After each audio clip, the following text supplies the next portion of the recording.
أعوذ بالله من الشيطان الرجيم. بسم الله الرحمن الرحيم. الحمد لله رب العالمين يا ربي، والصلاة والسلام على أشرف الأنبياء والمرسلين، أما بعد.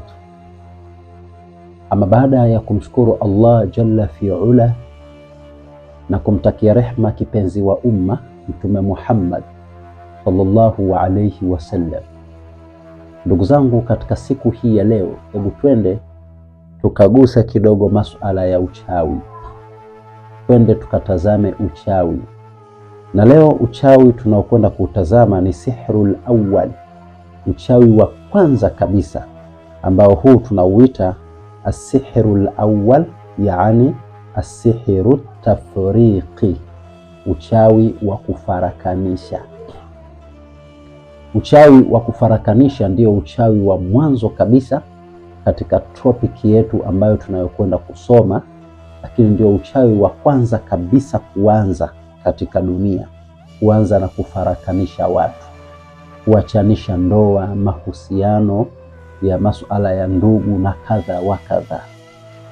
Sasa moja kwa moja twende tukajifunze tiba ya uchawi huu wa kufarakana au kufarakanisha watu. Ikiwa wewe umefarakanishwa na mkeo, unampenda sana mkeo lakini ndio umekwisha achanishwa naye, lakini pengine unampenda sana mumeo lakini ndio mmekwisha achana, umepigwa sihru tafriqi, hii ni hali ya hatari.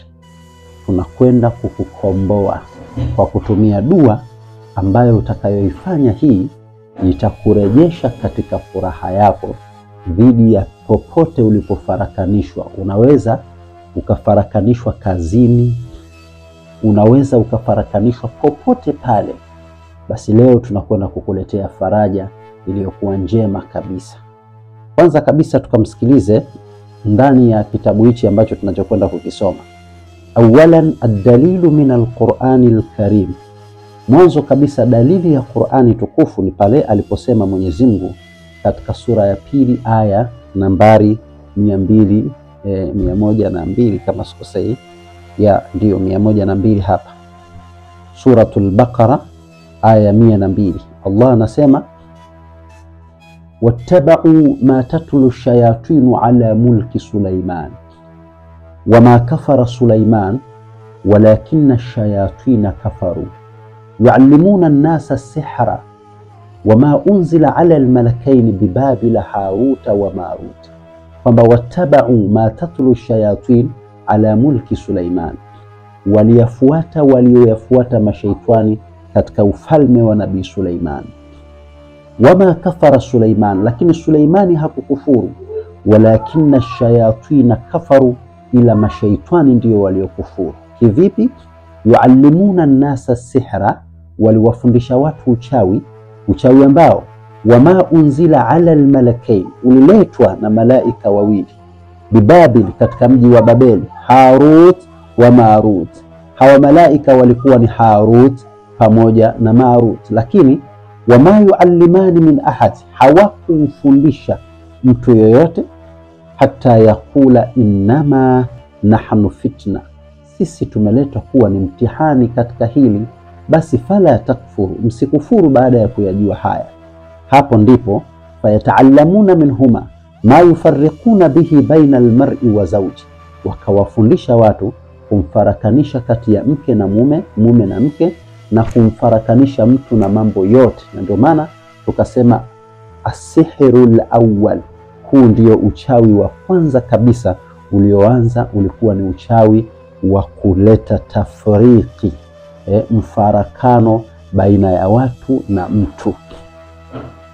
Sasa kwa hali kama hiyo, hebu twende tukatazame uchawi huu uliletwa ukafundishwa, na je, Mtume anasema nini dhidi ya balaa nzito kama hii, kabla ya kwenda kutazama dua ya kuweza kujinusuru dhidi ya uchawi huu wa tafriki.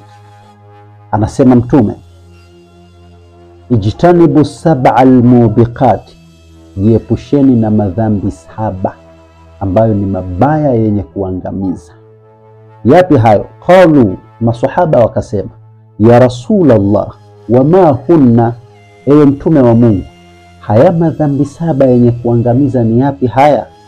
Qala, akasema mtume, ni haya: ashirku billah, ni kuwa na shirki mbele ya Mungu. Hii ni dhambi kubwa sana lenye kuangamiza. Lakini wasihru, na uchawi, ukiwa mchawi ni dhambi moja kubwa vibaya mno. Kwa tujiepushe na uchawi. Mbali na kwamba hadithi ya mtume imeeleza mengi, nasema wa qatlu nafsi, huwa mtu, allati harrama Allahu illa bilhaqi, ambapo hujazuiwa kumuua isipokuwa kwa haki, wa aklu riba, kula riba, wa aklu mali liyatim, na kula mali ya mayatima, wa tawalli yawma zakhfi, wa qadhafa almuhsanati almu'minati alafilati. Yote haya yameelezwa, lakini pointi yetu muhimu, tupo katika uchawi. Uchawi ni haramu, uchawi haufai ndugu zangu. Mtume kasema ni katika madhambi mabaya makubwa yenye kuangamiza. Sasa hebu twende haraka haraka ili nipate kwenda kuituma dawa iende Manyoni. Katika zile dawa zetu tunakwenda kuwatumia dawa za kuondosha uchawi, nuksi na majini. Leo tuna kibarua cha kutuma dawa sehemu mbalimbali ikiwemo Manyoni kwa ndugu yangu na muhifadhi jina insha Allah. Lakini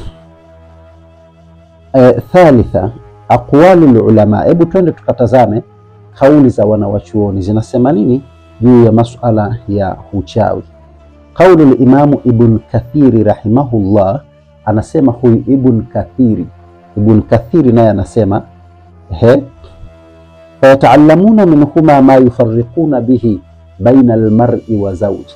Hii aya fayataallamuna, ya kwamba ay yataallamuna as-sihra alladhi yusabbibu al-ba'dha'a wal-furqa, ni kwamba ni kule kuleta uchawi, kwamba ni ule uchawi ambao yataallamuna sihra, ni ule uchawi ambao yusabbibu al-ba'dha'a wal-furqa, unasababisha maovu pamoja na kufarakanisha watu, baina zawjaini, baina ya mume na mke, lakini baada al-mahabbati wal-ittifaqi.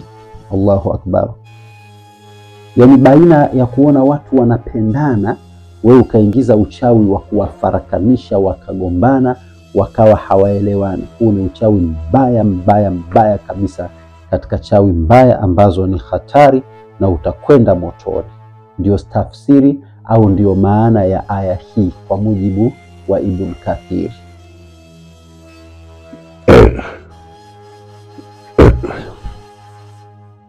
Lakini sasa hebu twende kauli al-Imamu al-Qurtubi rahimahullah. Qurtubi yeye anasemaje kwa aya hii iliyoeleza masuala ya huu uchawi? Qurtubi anasema as-sihru naw'ani, uchawi umegawanyika katika mafungu makuu mawili. Akasema haqiqiyu wa takhyiliyu. Ni haqiqiyu, yani maana yake ni uchawi wa aina mbili, ni ukweli wa macho wa kweli. Kuna uchawi wa hakika na ukweli, na kuna uchawi wa udanganyifu.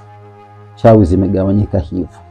Kisha akasema wa a'dhamuhu ma yakunu fi tafriqi baina zawjaini, na uchawi mkubwa zaidi katika hizo aina mbili ni ule ambao umebeba ndani yake katika hizo aina mbili kufarakanisha. Huo ndio uchawi mkubwa na ni mbaya sana duniani, una hatari sana.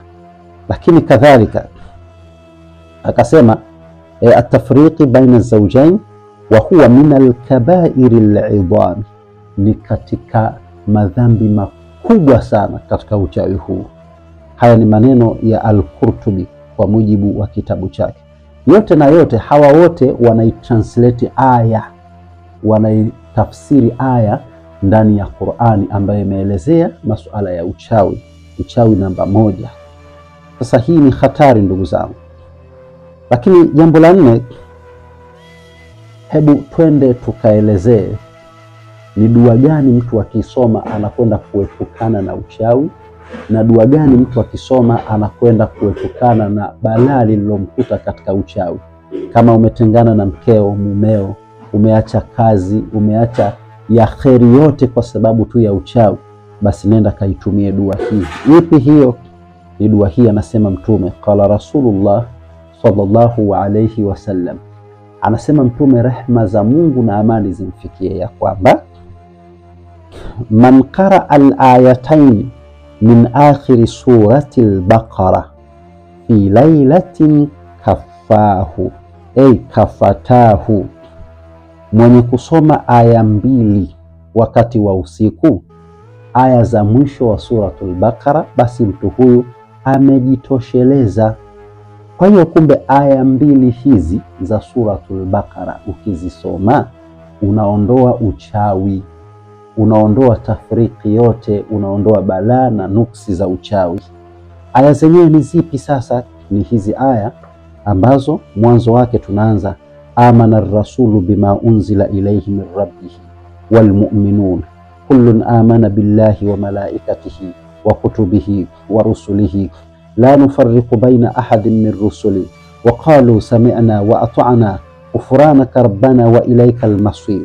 Hiyo ni aya kwanza. Aya pili, la yukallifu Allahu nafsan illa wus'aha laha ma kasabat wa 'alayha ma iktasabat rabbana wa la tu'akhidhna in nasina wa akhtana rabbana wa la tahmil 'alayna isran kama hamaltahu 'ala alladhina min qablina rabbana wa la tuhammilna ma la taqata lana bih wa'fu 'anna waghfir lana warhamna anta maulana fansurna 'ala alqaumil kafirin. Hiyo ndio aya ya pili. Aya hizi ukidumu katika kuzisoma, utaondosha uchawi wowote uliokusibu katika mwili wako. Sasa twende tukatoe utaratibu namna ya kuzitumia. Utazitumiaje? Aya hizi utatumia nyakati za usiku. Chukua maji yako, alafu yasomee aya 2 hizi. Yasomee aya 2 hizi kila siku, yasomee mara 7. Utasoma aya 2 hizi mara 7. Aya ya kwanza mara 7 na aya ya pili mara 7. Alafu yale maji kunywa, jipake mwili mzima, lala. Kesho tena fanya hivi. Kesho kutwa tena fanya hivi. Kwa muda wa siku 21, uchawi wowote uliokupata wa kufarakanisha, kama ulikuwa umefarakana na mkeo, ulikuwa umefarakana na mumeo, ulikuwa umeachana na mkeo na mumeo, umeacha kazi, umefarakanishwa katika kila jambo lolote, na kuhakikishia my friend, faraka itaondoka, mapenzi yatarudi, kama ni kazini utarudi, kama ni mke atarudi, kama ni mume atarudi, kama ni kazi itarudi, mambo yatakuwa super, mambo yatakuwa safi na salama. Tuitumie aya hii kwa faida na manufaa yetu insha Allah. Mwisho kabisa, naomba sasa nikutangazie, tunayo fusho, ambayo fusho hii hata leo tunakwenda kuituma kwa watu takriban 7. Mmoja wapo ambayo yuko Manyoni, kuna yupo mtu yuko Mombasa Kenya, na kuna mtu yuko Nairobi, lakini pia kuna mtu yuko Mbeya, sehemu moja anapaita kwa Mama Joni, lakini tuna mtu wa Zanzibar. Kwa hiyo leo tunawatumia watu kadhaa wa mafusho, na kila siku huwa tunatuma mafusho. Fusho tunakuwa tuna fusho pamoja na kombe lake. Fusho na kombe ni vitu vizuri sana. Fusho ukienda kuchoma linaondosha uchawi, linaondosha nuksi, linaondosha mabalaa, linaondosha mikosi, na lile kombe lake utajipaka pamoja na kunywa, na lenyewe litafanya kazi hizo hizo. Kama ni biashara, kachome katika biashara yako. Kama ni duka, kama ni nini, popote pale tutakapokupa tutakuelekeza na matumizi yake. Ni jambo zuri kabisa, na utastafidi, utafurahi. Naamini utakapotumia mafusho yetu haya yatakufaa sana katika maisha yako. Mwisho kabisa, ni kuombe usiache kusubscribe, usiache kucomment, na usiache pia kushare, ili mradi na wenzako wapate kuziona video zetu hizi zenye mafunzo mazuri kabisa. Kufika hapo niseme wala afwa minkum. Wassalamu alaikum wa rahmatullahi wa barakatuhu.